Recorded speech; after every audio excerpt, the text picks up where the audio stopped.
دلوقتي بقى هنخش على الخواص الكيميائية، هتنزل لك في فيديو لوحدها عشان بس ايه تفصل الساعة وربع اللي اتشرحوا دول مع اللي جاي، ما دماغك ما تتشتتش. طيب هنتكلم عن الخواص ايه الكيميائية. الخواص الكيميائية للألكانات، أول حاجة لسه قايلينها من شوية إن الألكانات مركبات خاملة نسبيا، طبعا لازم نلاقيها في الخواص الكيميائية. ليه الألكانات خاملة نسبيا؟ بسبب وجود الروابط سيجما قوية صعبة الكسر بين الذرات اهو، لاحتواء الجزيئات على روابط أحادية سيجما قوية صعبة ايه؟ الكسر. دي مين؟ الألكانات خاملة نسبيا عشان كل روابطها ايه؟ سيجما. طيب ده احنا هنخش في تفاعلات بقى ده احنا خلاص كتبنا الخواص الكيميائية، يعني التفاعلات بقى. انت عندك يا باشا تفاعلات الألكانات اهي، هندرس مع بعض دلوقتي ان شاء الله 3 تفاعلات. اولا الاحتراق، ثانيا اللي انا بحبه قوي التكسير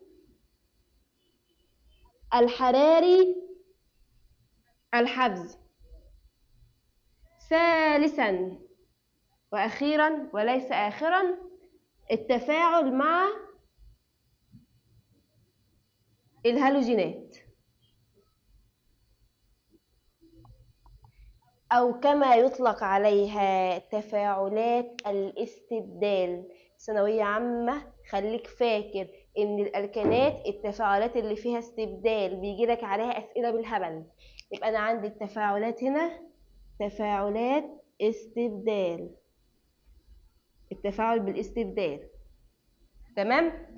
يبقى أنا عندي الألكانات هندرس دلوقتي مع بعض 3 حاجات: احتراق، تكسير حراري حفزي، تفاعل ايه؟ الاستبدال. والثلاثه اسهل من بعض.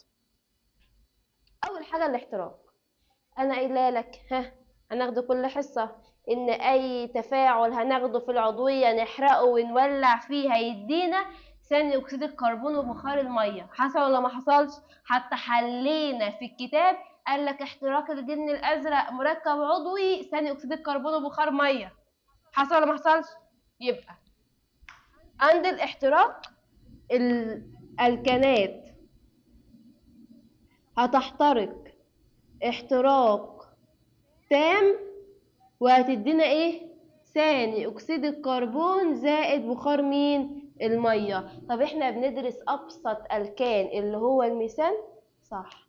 انا CH4، يلا خد ولع فيه. يعني ايه هولع فيه؟ هحط له اكسجين، فبعد ما اولع فيه هيدينا ايه؟ ثاني اكسيد الكربون وبخار الميه وطاقه، طالع منه طاقه كبيره، ما احنا اصلا المثال بنستخدمه كوقود.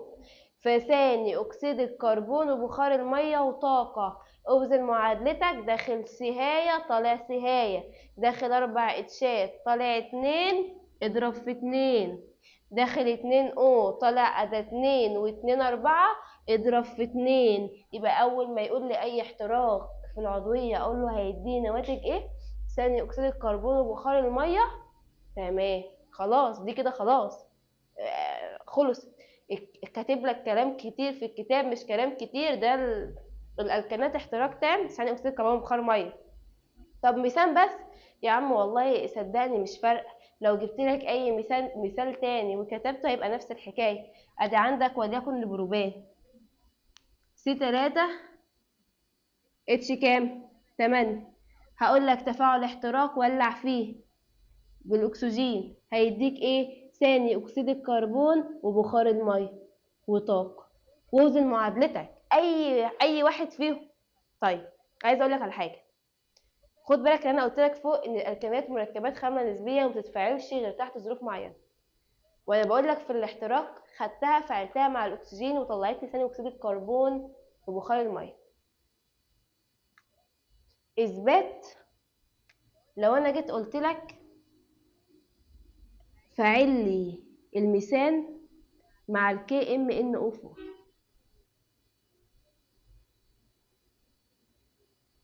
جم يفعلوها لقوا نو رياكشن. الله، نو رياكشن.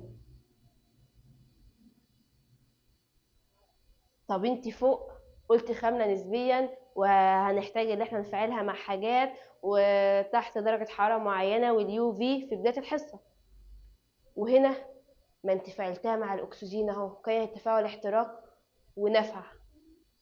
طب هنا KMnA4 ده مادة مؤكسدة قوية جدا، ازاي نو رياكشن؟ ازاي ما حصلش تفاعل؟ ده كمان CH4 زائد K2CR2O7 نو رياكشن. ما تجننيش، دي مادة عامل مؤكسد قوي وده عامل مؤكسد قوي، ازاي ما حصلش تفاعل؟ والله زي ما بقول لك كده، جم للبرمنجانات البنفسجية لقوا اللون ما راحش، لقوها بنفسجية زي ما هي، يعني معنى كده ان مفيش تفاعل حصل. طب ازاي ده قوي امال ده اكسده وده اكسده؟ لك ثانية مع الاكسجين واحتراق هيتفاعل، باي مادة مؤكسدة لا يتفاعل. خد بالك دي ملحوظة جدا، ملحوظة جدا جدا جدا. لا يتفاعل الالكانات بالمواد المؤكسدة. هسألك فيها كل حصة، زي KMnO4 زي K2CR2O7 ما بتأكسدهاش. طب بالنسبة للأكسجين، ما هو عمل اهو الدنيا شغالة تمام، ده تفاعل احتراق أقوى بكتير. زائد، خد بقى الجملة دي، كل تفاعل احتراق تفاعل أكسدة، وليس كل تفاعل أكسدة تفاعل احتراق. أظن إن دي تمشي الدنيا خلاص. يبقى أنا عندي KMnO4 والK2CR2O7 دول يا باشا مش تفاعلات احتراق، دي مواد مؤكسدة، نو رياكشن نو رياكشن. تمام. أما عندي هنولع فيها تفاعلات الاحتراق بتتولع فيها وبيدينا ثاني أكسيد الكربون وبخار المية وطاقة، عشان دي مواد نستخدمها كوقود. يبقى ده أول تفاعل معانا. تاني تفاعل معانا التكسير الحراري الحفزي. تفاعل لذيذ، تفاعل جميل، بحبه جدا. بيقول لك ايه بقى؟ تعالى هنا كده رقم 2، التكسير الحراري الحفزي. بيقول لك في التفاعل ده احنا بنعمل فيه ايه؟ بيتم فيه تحويل، نكتب بعد كده نشرح، المواد البترولية، ماشي، ذات السلسلة الطويلة إلى مركبات ذات سلسلة قصيرة أصغر وأخف. يبقى أنا بحول المواد البترولية اللي سلسلتها كبيرة لمواد بترولية صغيرة وإيه وخفيفة. ده في التكسير حراري الحفزي. لا أفهم شيء، مش فاهم، أفهم. بص يا سيدي، أنت عندك المركبات الطويلة زي مثلا كانت المواد الصلبة، كانت أعلى من 17، كانت زي الشمع، بيطلعوا منها مركبات كتير جدا جدا، يعني بتطلع كتير. قلت لك وليكن الشمع، هتعمل بيه ايه؟ هتعمل عيد ميلادك في اليوم 10 مرات؟ لسه كتير. هتولع شمع على الاشجار؟ لسه كتير. هنعمل في الشمع ده كله ايه؟ على عكس البنزين بتاع السيارة اتمسح، بنزين العربيات محتاجينه في حياتنا ازاي؟ الغاز الطبيعي محتاجينه في حياتنا ازاي؟ يبقى انا اكسر الشمع والمركبات التقيله دي لمركبات اصغر واخف ولا لا؟ اكيد. تمام؟ يبقى انا محتاج اصغر فعلا ولا لا؟ محتاج، ده حياتنا كلها. هل انت تقدر تستغنى عن بنزين عربيه؟ ما فيش. يبقى ده اللي بيعمله التكسير الحراري الحبسي. نجيب القلم. ده اللي بيعمله ايه؟ التكسير الحراري الحبسي. اكزامبل اقول لك على حاجه كمان برضو كده بحبها كده ما بيننا وبين نفسنا. بيتم في تحويل الألكانات ذات السلسلة الطويلة بوجود ضغط، حرارة، عامل حفاز، إلى مركبات السلسلة قصيرة اللي هي ألكان قصير زائد ألكين. بس الحتة دي كده، الحتة دي خلاصة الكلام اللي اتقال. مثال، هاتيلي كده ألكان وليكن سي 8 اتش كام؟ 18. في وجود حرارة، في وجود ضغط، في وجود عوامل حفازة، ها هيدينا ايه؟ انت قلتي ألكان وألكين. نمشي مع كتاب المدرسة الأول. على السي 8 اتش 18. بص اكتب تحتها كده ألكان ألكين اهو. قسمها نصين يا عم، هي غالبا يعني بتيجي لك الأعداد الزوجية. أدا سي 4 وأدا سي 4. ألكان يعني الصيغة سي ان اتش 2 ان زائد 2. سي 4 اتش كام؟ 10. ألكين سي 4 اتش كام؟ 8. الصيغة سي ان اتش 2 ان. عدهم سي 4 وسي 4 سي 8. 10 و8 اتش 18. يبقى احنا بنحولهم لمركبات ايه؟ أصغر وأخف. يعني هو خلاص هو يكتفي بالمثال ده. يا عم تعال، بسم الله الرحمن الرحيم. عندك سي 12 اتش كام؟ 2 في 12 ب 24 و2 26. ها يلا. في وجود حرارة، أنا طبعا جايبه لك أي مثال، وعامل حفاز وضغط. والله قمت أنا ماسكة القلم وعاملة لك اتبقى سي 3 اتش 6. اللي متبقي هيبقى كام؟ والله في طريقتين، واحد مالوش في الكيمياء وقالوه في حاجة. الطبيعي المتفاعلات تبقى قد النواتج. سي 3 اتش 6، سي 3 من 12 اتبقى سي 8، سي 9 10 11 12 سي 9. عد على صوابعنا. طيب اتش 26 خدنا 6 اتبقى 20. عد كده 3 و9 12. 26 26. طيب هل ده طبعا كان ألكين. هل ده ألكان؟ غصب عنك هيكون ألكان. أدا سي 9 اتش 20. هل يتبع سي ان اتش 2 ان زائد 2؟ جرب. 2 في 9 18 زائد 2 20. خلصت. يا كده يا كده. انت خلاص عارف ان ده ألكين، يبقى التاني هتطرح السي وتتبع القانون سي ان اتش ان زائد 2، لانه كده كده يبقى ايه؟ ألكان. فعشان كده بقول لك التكسير حي الحفظي لذيذ ولذوذ وسهل جدا. تمام؟ نروح بقى للتقيل شويه. ده طبعا كان ألكين. هل ده ألكان؟ غصب عنك هيكون ألكان. أدا سي 9 اتش 20. هل يتبع سي ان اتش 2 ان زائد 2؟ جرب. 2 في 9 18 زائد 2 20. خلصت. يا كده يا كده. انت خلاص عارف ان ده ألكين، يبقى التاني هتطرح السي وتتبع القانون سي ان اتش ان زائد 2، لانه كده كده يبقى ايه؟ ألكان. فعشان كده بقول لك التكسير حي الحفظي لذيذ ولذوذ وسهل جدا. تمام؟ نروح بقى للتقيل شويه اللي انتوا ما بتحبوش مع انه بجد لذيذ قوي. التفاعل مع الهالوجينات او تفاعلات الاستبدال. انا هشرح لك هنا حاجه بسيطه كده الاول، وبعد كده نمسح وناخد تفاعل الاستبدال ده.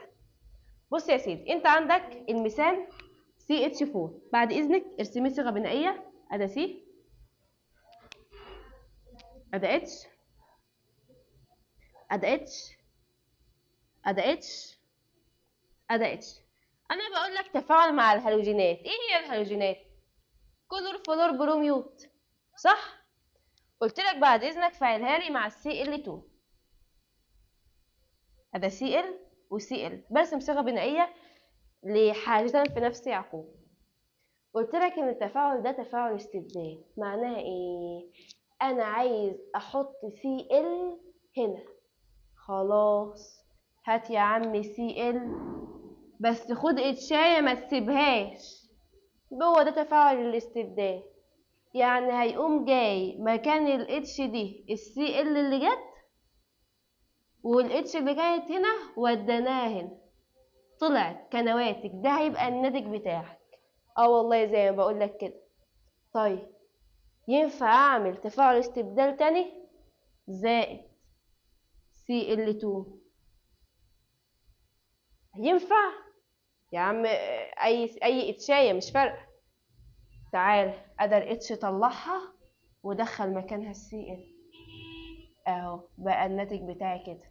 ادي Cl وادي اتش. لحد امتى هقعد اعمل كده؟ لحد امتى؟ لحد ما يبقاش عندك اتشات. خلص الاتشات خلص الموضوع، ما عادش فيه استبدال. هتستبدل ايه؟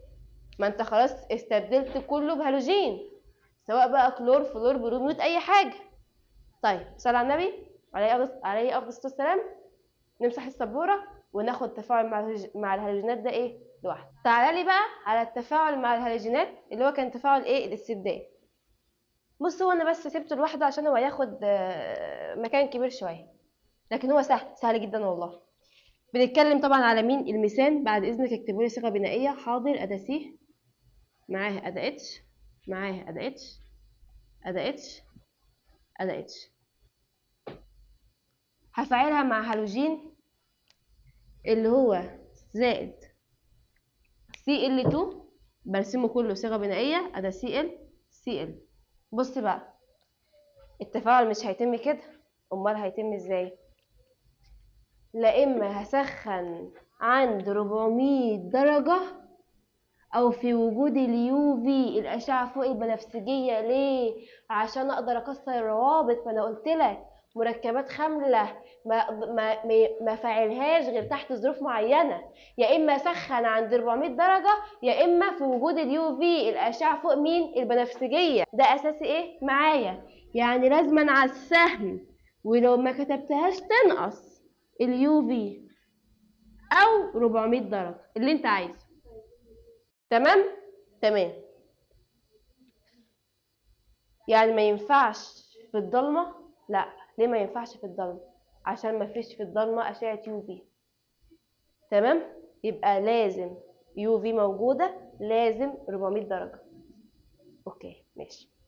يلا تفاعل استبدال زي ما انت فهمتنا كده، اللي احنا هنشيل اتشايه ونستبدلها بسلايه. ده الموضوع لذيذ وجميل. والله اهو. ادا بقت عندي السي وادا اتش وادي اتش وادي اتش.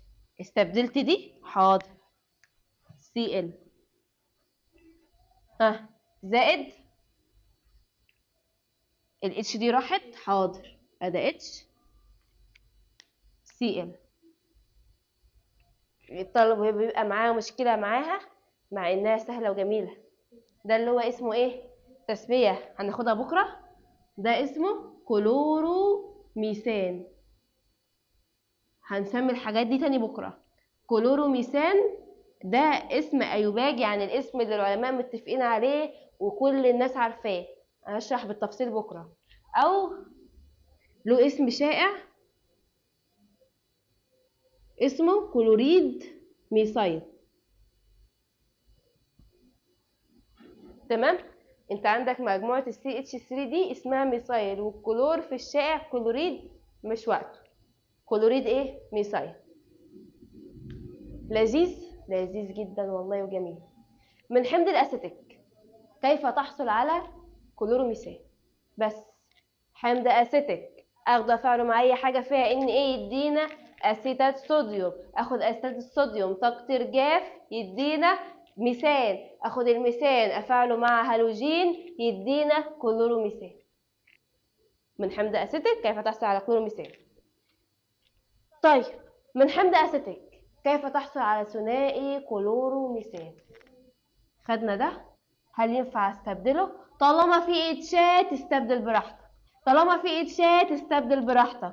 ادى المركب زي ما هو اهو، ادى السي اتش اتش اتش سي ال. مش هو ده؟ انا ما عملتش حاجه. هاخده افعله تاني مع الهالوجين اللي هو الكلور، يعني سي ال 2. ادى سي ال وسي ال في وجود اليو في او في وجود 400. تعالى نستبدل الاتشايه دي، نشيلها ونحط مكانها سلاية. حاضر.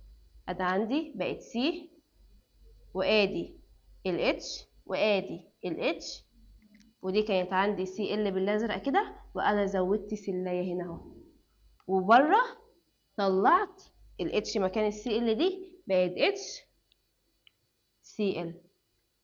خد بالك انا بعمل بالالوان عشان تبقى عارف ايه اللي حصل. ده اسمه ايه؟ مش ده كلور وده كلور، اسمها ثنائي كلورو ميثان، او الاسم الشائع بتاعها كلوريد. فاكر السي اتش 2 اما بتمسك في ربطتين بيبقى اسمها ايه؟ ها ها، لا يقولها يبقى له 10 جنيه. كلوريد ميثيلين. كلوريد ايه؟ ميثيلين. كان اسمها مجموعة ميثيلين. طيب هل ينفع استبدل تاني؟ طالما في اتشات ينفع، هي شغلانة يا عم. تعالى بس هقولك. ادي عندك ادي السي،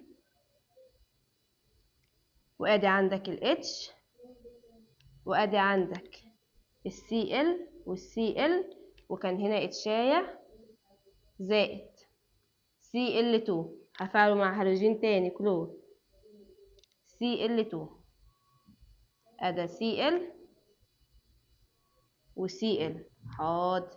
نمشي دي بقى المرة دي، نستبدل الاتشاية بسلاية اهو. امسح النواتج، ما تمسحش عشان ما تتلخبطوش، انا عارفاكم. اهو في وجود اليو في هيدينا ايه؟ ادي سي سلاية سلاية، والسلاية اللي انا لسه مزوداها، وادي الاتش بتاعتي، مركب مهم اوي المركب ده، زائد بالاتش سي ال.